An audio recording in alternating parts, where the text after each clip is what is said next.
NBA 2K26 is right around the corner, and in today's video, I have the best guard build so far in NBA 2K26. Whether you're looking for a small guard or an ISO guard or anything in between, I've got you covered in today's video. So without further ado, let's go ahead and get into it.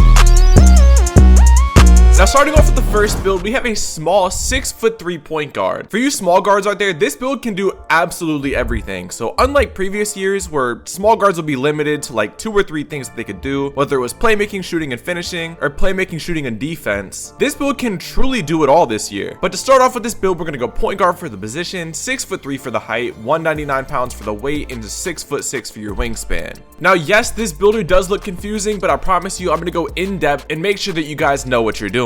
So we're going to start off first with the finishing attributes. For the finishing attributes, as you can see, we have a 77 close shot, an 80 driving layup, and a 92 driving dunk. Now we do have a low 37 standing dunk and post control, but the main things that really matter are the close shot, driving layup, and driving dunk. Now this build can get contact dunks with a 92 driving dunk. Now this build only starts off with Hall of Fame aerial wizard and silver posterizer, but if you use your cap breaker on your driving dunk to get it to a 93, you're going to be able to unlock gold posterizer, and then after getting gold posterizer, you can use either a max +1 or a max +2 to get Hall of Fame or legend posterizer on this build. So not only are you going to be a threat as a 6'3" point guard driving down the lane, but you're going to see once we get to our shooting, defense, and playmaking that this build can truly do it all. Now obviously the main category of our finishing is our driving dunk, but we do have a solid driving layup to where if we get pulled out of a dunk animation, we can still be consistent at the rim. And then obviously your 77 close shot, that's going to go up with your mid-range and 3-pointer and everything, but you're going to be a threat at the rim regardless. Now moving on to your shooting, you have an 83 mid-range, a 93 3-pointer, and a 68 free throw. Now our free throw just went up. You can raise this if you want to, but this is gonna be more of a park build for me, so I don't really need a free throw. Now as you can see for our shooting badges, you can get gold deadeye, gold limitless, gold shifty shooter, gold set shot, and silver mini marksman. Now if you use your cap breakers and your max +2s, max +1s, you can get Hall of Fame or legend limitless range, deadeye, set shot specialist, or shifty shooter. So whether you want to ISO, take screens, or anything like that, you're going to be able to shoot from anywhere on the court. So you're going to be an inside threat with your 92 driving dunk, an outside threat with your 93 3-point shot, and as you can see, this build is already looking crazy, but I promise you it's only going to get better. Now as you can see for playmaking, we have a 70 pass accuracy, 92 ball handle, and an 84 speed with ball. Now the 70 pass accuracy, this is the bare minimum for any park guard build this year. Now obviously if you're going to play pro-am, you want to raise this up, but this is more of a park build or anything like that. I will have a better 5s build at some point when the game actually drops, but a 70 pass accuracy is the bare minimum this year for park guard builds. If you don't go at least a 70, you're going to be throwing out of bounds. You're going to be basically just a walking turnover. But obviously the main highlight of our playmaking is our ball handle and speed with ball. Now with the 92 ball handle, you get access to all the dribble moves that you're going to need on a smaller guard this year. You're going to get all of the good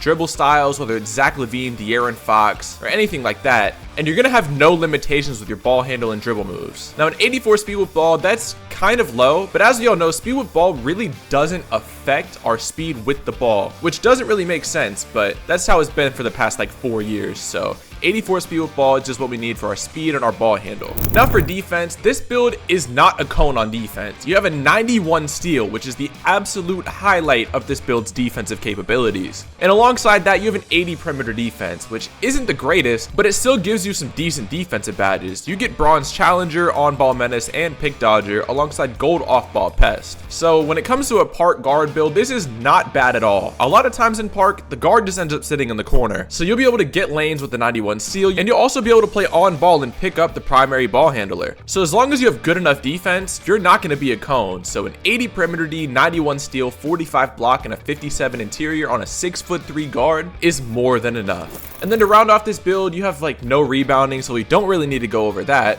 But as far as our physicals, we have an 85 speed, 84 agility, 48 strength, and a 75 vertical. You can raise the vertical if you want to go up to a higher driving dunk, but 75 is the bare minimum that you need to get the good dunk animations in this game. And for this build name, it is called a ball hawking 3-point slasher, which is really nice actually, with shades of Steve Francis, Baron Davis, and Shai Gilgeous-Alexander. Now for this next build, this comes from my friend Grinding. He made a 6'8" absolute demigod guard build at the shooting guard position. So for the position, we're going the 2 guard. We're going to be 6'8", 210 pounds with a 6'10" wingspan. Now this build is very similar to any of the 6'8" builds from 2K23, 24, or 25. This build can literally do everything, whether it's ISO, take screens, and be a menace on the 1s, 2s, 3s, and the 5s. If you're looking for a build that can do everything on day one, then this is your best bet. Starting with the finishing attributes, you have an 89 driving dunk, which allows you to get pro contact dunk animations, alongside a 78 close shot, 71 driving layup,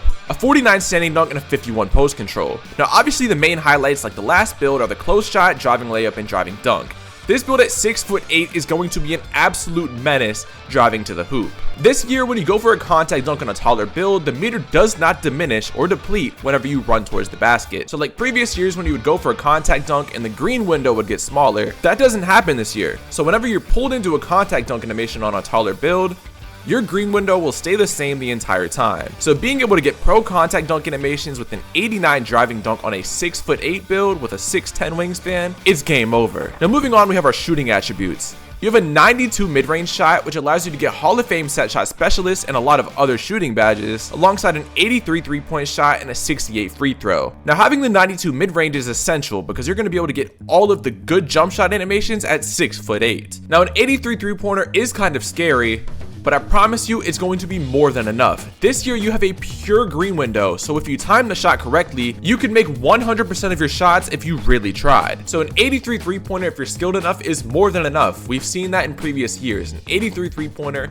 is more than enough to knock down threes at a consistent rate. Now obviously a 68 free throw, just like the last build, is not a lot, but this build is not exactly meant for the 5s, and if you want a 5s variation, you could easily drop a couple attributes and max out your free throw. Now moving on to our playmaking, you have an 86 ball handle, 70 pass accuracy, and an 80 speed with ball. An 86 ball handle is going to be enough to speed boost and get all of the good dribble animations at 6'8", and an 80 speed with ball is going to make sure that you're not an absolute slob when dribbling the basketball. And obviously the minimum pass accuracy that you want every single year has been 70.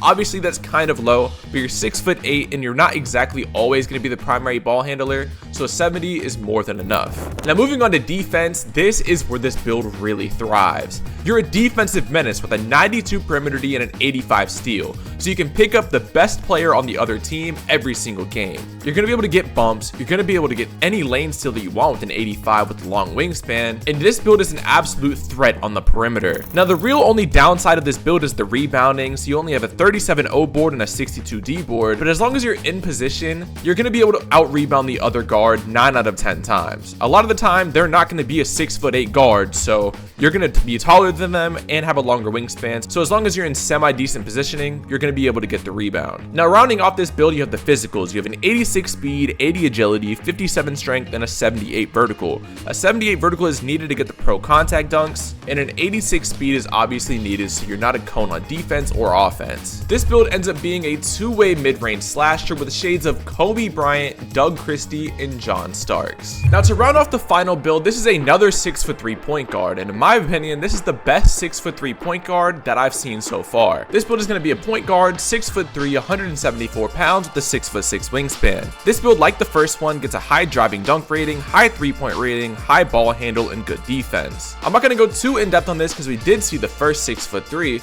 but this build gets an 87 driving dunk, a 77 driving layup, and a 74 close shot. This build's going to get access to pro contact dunks as well as silver posterizer, so you're going to be able to dunk on people and be a threat on the inside and outside. Now moving on to our shooting attributes, you have a 94 three-pointer and an 84 mid-range, so you're going to be able to get all of the good jump shots in this game, whether it's Stephen Curry, De'Aaron Fox, Zach LaVine, Kyrie Irving, and more. If you use your max plus ones and max plus twos, you can get any shooting badge in the game, whether it's limitless, set shot, anything like that. You're going to be able to choose whatever legend badge that you want for your shooting attributes. Now for our playmaking, you have a 92 ball handle, 86 speed with ball, and a 71 pass accuracy. An 86 speed with ball and a 92 ball handle is going to allow you to get every single dribble move that you're going to need on a 6'3" guard. With the Curry slide being back and better than ever, alongside all the good behind the back, momentum cross animations, and speed boosts, you're going to want a high ball handle and speed with ball, so this is perfect. Moving on to defense, you have an 84 perimeter and an 86 steal. All your other defensive attributes are pretty mid, but that's going to allow you to be a pretty solid defender on any single game mode. Obviously, we're a 6'3" guard, so our rebounding is going to be pretty much obsolete, but moving on to the physicals, you have an 86 speed, 80 agility, 46 strength, and a 78 vertical. Now the difference between this and the other 6'3" is the fact that you don't have to use cap breakers on your vertical to get any dunk animation that you want. This build also ends up being a ball hawking 3-point slasher, but in my opinion, this is a safe bet for a small guard in NBA 2K26.